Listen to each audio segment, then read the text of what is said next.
Welcome to Nuanced Beauty. This podcast is intended to be a spot where my husband Bill and I will capture some complex thoughts and challenge us to hold to our opinions loosely so that we can see the beauty in others and the beauty in ourselves. I want to challenge us to dive deeper into those everyday topics and those sticky topics that we might shy away from, or we might bulldoze over others with our opinions. Because I think there's wisdom in this idea that if we all thought exactly the same, there would be no need for anyone else. So let's have a conversation and let's get nuanced. Hi guys, welcome back to Nuanced Beauty. Hey folks, so I want to start by asking Christina, when did you know that I was the one? Oh brother, that's a terrible question. Why ever would that be a terrible question? Well, that brings us to this week's topic. Yeah, as you can see, I couldn't answer that question. So It's clear that I'm just not the one. Clearly, there was not a clear indication that you were the one. Oh, so let's get nuanced, shall we? Soulmates, or potentially the concept of the one.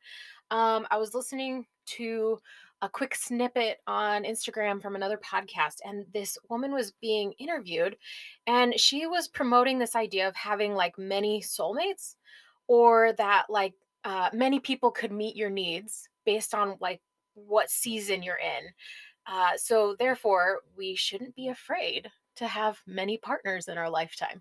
Yeah, she was making the point that that might be the one for that period of time, but you're going to grow and change as a person, right? So then you might have another one later, Mm-hmm. which if you don't think about it at all, sounds super reasonable.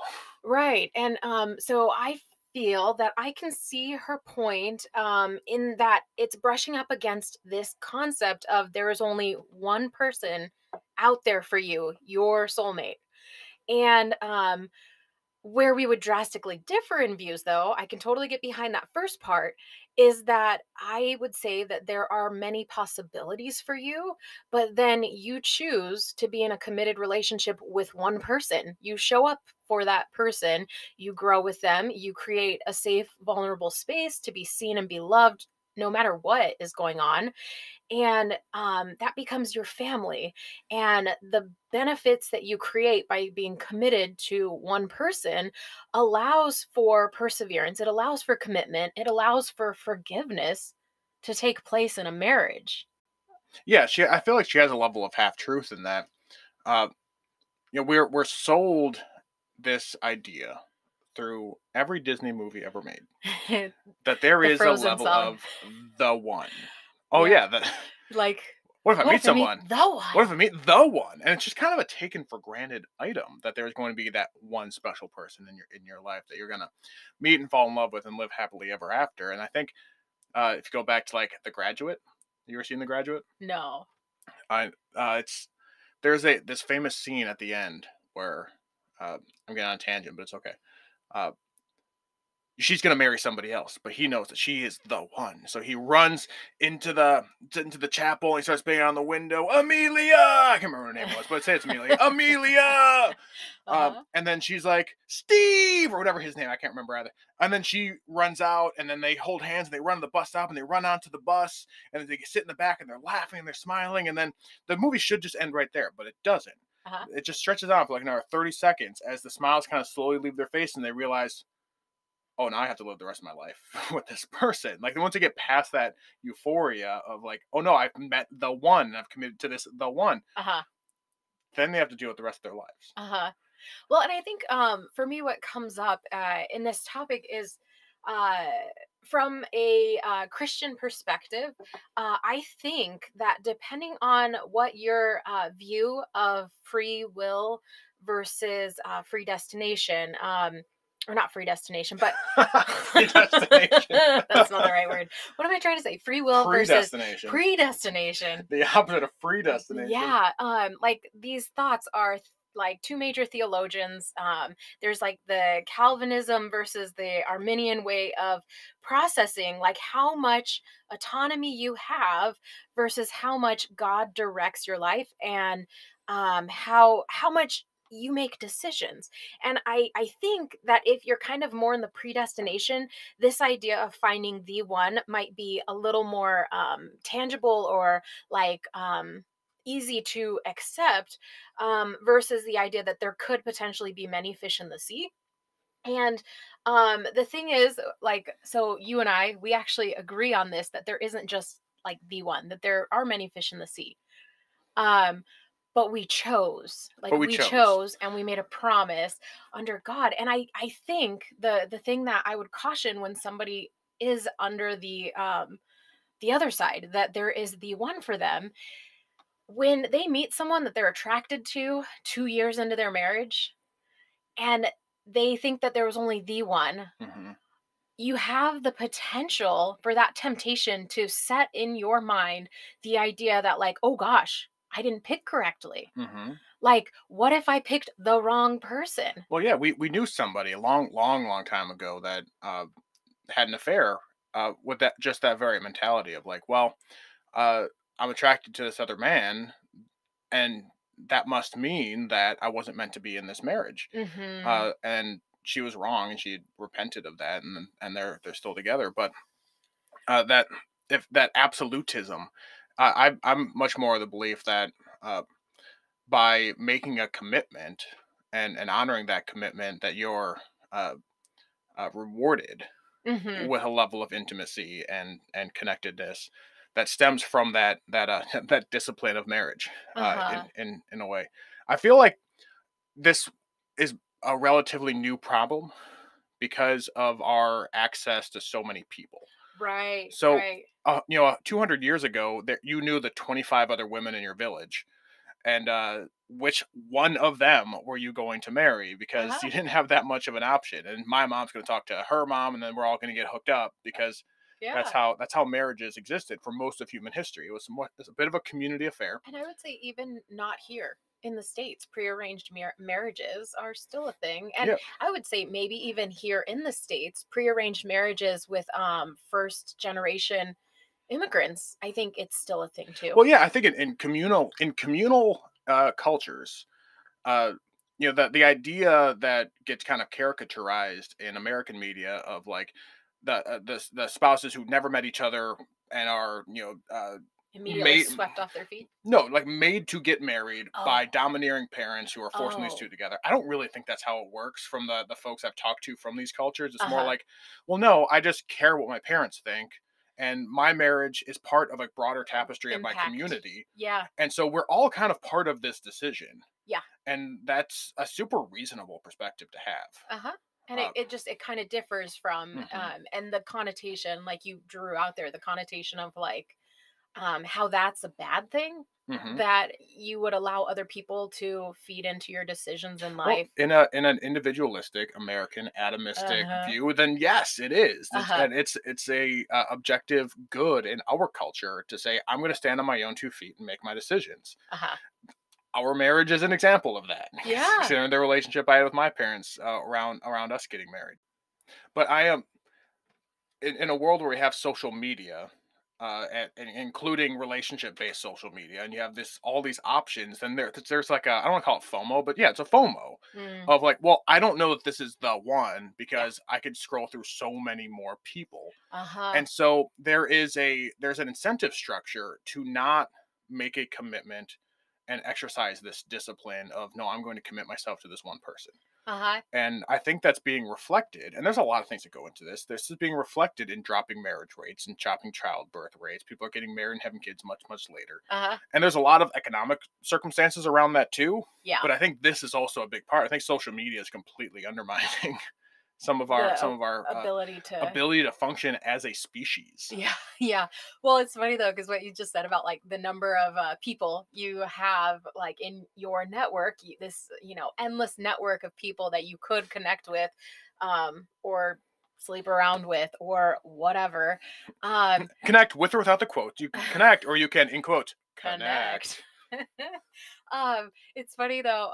There was a article about the hookup culture or something. It was on Barry Weiss, the TGIF, or that, and they cited a study out of like Washington University or something like that, where grocery store, right? A grocery store did a survey with folks, and they found that having the option of six varieties Of jam, those jam they're talking about. six varieties of jam was the right number because a person didn't get overwhelmed and they made a selection, and then afterwards they were more likely to be satisfied with their selection than the person who had 20 plus varieties of jams in front of them, and then when they made their selection they like worried and questioned themselves if they made the right one. So So the maybe. moral of the story here, gentlemen, is women's is basically jam, and don't look at too many bottles of jam, or else it's gonna affect your relationship with the jam later on. The jam that you You'll select. get yourself in a sticky situation. I'll tell you You'll be that. stuck in a jam, that's for You'll be sure. stuck in a jam Oh for my sure. gosh. And going back to the lady with her perspective on this, you might have multiple loves of your life, and this might be the one for your 20s and Almost the like a one for your 40s. polyamorous or polygamous. Well, because she wasn't necessarily talking about them overlapping, but just like you might switch from one to the other, like one might switch careers. Yeah. Like, okay, you're also told growing up you're going to have a dream job, right? Uh-huh. But that dream job might change. Your passions might change in life, and that's a true and good thing that you don't have to stick with your same job. Uh-huh. And absent a covenantal relationship with a creator, and we're Christians, but however that might look like for you, absent that kind of Promise of something bigger than that yourself. transcendental promise, Uh-huh. then I kind of get where she's coming from, because if you don't have that external view of your marriage, Mm-hmm. whether it's the collectivist culture we talked about or a relationship with your creator, like we believe, Uh-huh. then why wouldn't you jump from one person to the other? Right. Because if all it is A a thing that pursuit of is self. in service to you exactly, Yeah. then why wouldn't you switch it up? Now you can look at more anthropological reasons for that, like the raising of children, the connection of your community, the actual generation of the next generation. There actually are really good, like, logical reasons outside Mm-hmm. of like the religious reasons for marriage. There's logical Oh yeah, reasons for even marriage. like the book that I'm reading right now. Sorry, I cut No, you off. please. The book that I'm reading right now, it's called Childhood Disrupted, and how your biography affects your biology. The book is all about adverse childhood experiences. There is a survey of 10 questions, and they did a huge, like, I don't know, 17,000 folks reviewed files with Kaiser Permanente in the 90s or 2000s, but they found that folks who had adverse events, and we're like talking divorce is one of the 10 adverse events, as well as like feeling unsafe, and as well as physical abuse, mental abuse, like different categories. Divorce is one of those things, and statistically speaking, the impact on your physiology later in life, which you may or may not have like made a connection with, because this isn't super talked about, like it's known but it's not fully explored because it's It's hard to unseen, quantify, yeah. but they did quantify it. Well, That's right, the that thing doesn't that's mean it's not difficult crazy. to quantify. Yeah, like they've shown, like statistically, the higher your ACE score is, the more likely for various things, from cardiac, heart things, from cancer to this to that. Like it's crazy, the Right, stats and on I it. oh man, and this is a completely different podcast topic, but considering that the rise in no fault divorces in the 70s and 80s, Mm, the our parents' generation, how many people did you go to school with whose parents were divorced? yeah, I don't Probably know, more than probably half. half, Probably at more least than half. half. At least half. Yeah, That's new. That's new. but that, I mean, my parents Uh, were divorced, so divorce is just like a normal and thing. so that's my point. But it Yeah, wasn't. it was so It's normalized it's for it's us. normal in this within the generation. It's not normal in the extent of human history. Uh-huh. Uh, And then that kind of plays into maybe like that's the why we're people of all effed. today are like, okay, well, divorce is bad, so now I'm taking it the next step and I'm not going to get married. Hmm. And so then you want to also get like rid of that that kind of commitment there. But I like You want another. to lose your cake and die it too. Jeez. You're losing all the good things. There was like another thought that I had. We have a college friend, and her parents met and they got married within like a month. Within like 3 days. or something. Was it It like was that ridiculous. weekend? It's like a weekend. Yeah, and they're still married They're still today. married. They had a ton of kids. Yeah, Catholic, yeah. You're funny. Jim Gaffigan had a bit about that, and I feel like we have a book of the week, and we're starting to say podcast of the week, and it's just stand up comedy bit of the week because most of what I say is reference. Referencing But some comedy. he made a bit about Catholics have a lot of kids, but you always have to say like, oh, I have 6 kids, Catholic. I can't put the Catholic in there. You have to make it known that you're Catholic. Well, because or else someone might think, oh, she really likes sex. Oh no, they're Catholic. Never mind. That was a Jim Gaffigan. That was a Jim Gaffigan Oh bit. my gosh, lovely. But what I was thinking about with her parent situation is that if you bought into the view of the one, you might quickly conclude like, oh wow, they got so lucky to find their soulmate so quickly. Like, oh, must be so nice finding the one. But I would share that you could just as easily change your perspective on that, and you could fall along the lines of, wow, they stayed committed Mm-hmm. and cared for each other through thick and thin. Right.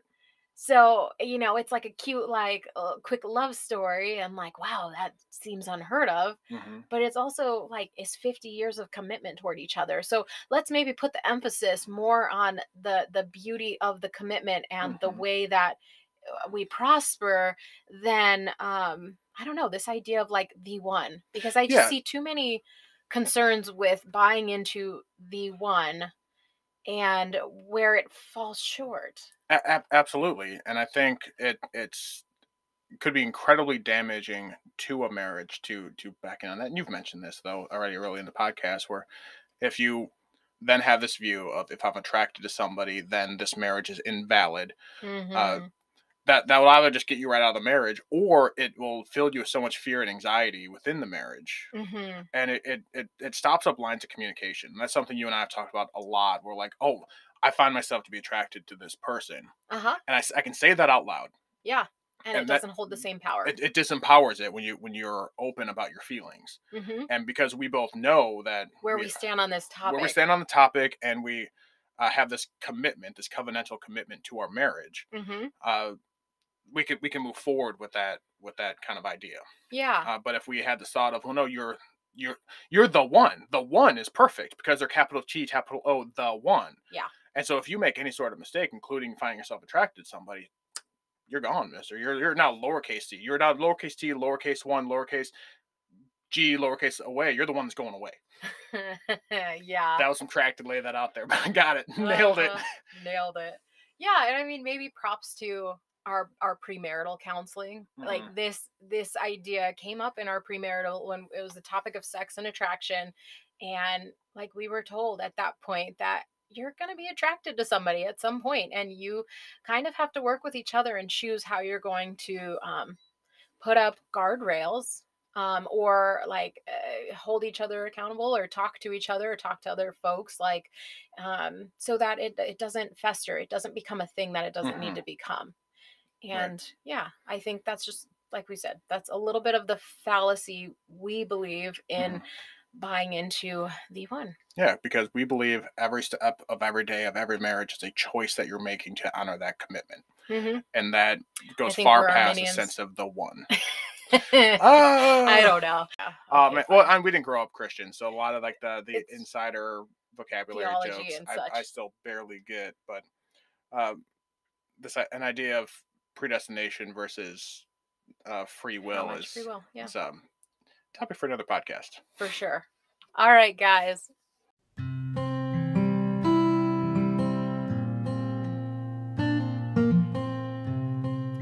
All right, the book recommendation for this week is called Childhood Disrupted: How Your Biography Becomes Your Biology and How You Can Heal. The book is written by Donna Jackson Nakazawa, and it has been a great read, a very encouraging read, I guess, if you are trying to explore maybe your history and to pinpoint potentially the adversities that you experienced, and then realize that there is an immense amount of scientific research that has linked childhood adversities to physical and mental health disorders as an adult. And specifically, the final portion of the book, which I am still working through. So I'm recommending this book before I've wrapped up the final chapters. But how you can heal, right? From journaling to art and drawing to meditation. It's been a great read, and kind of understanding for myself the acknowledgement of how the far-reaching impact of unseen, maybe spiritual things and adversities in childhood do carry with us. And we do have the ability to make positive changes and make gains, and we do not have to be stuck in that experience. So check out the book Childhood Disrupted by Donna Jackson Nakazawa.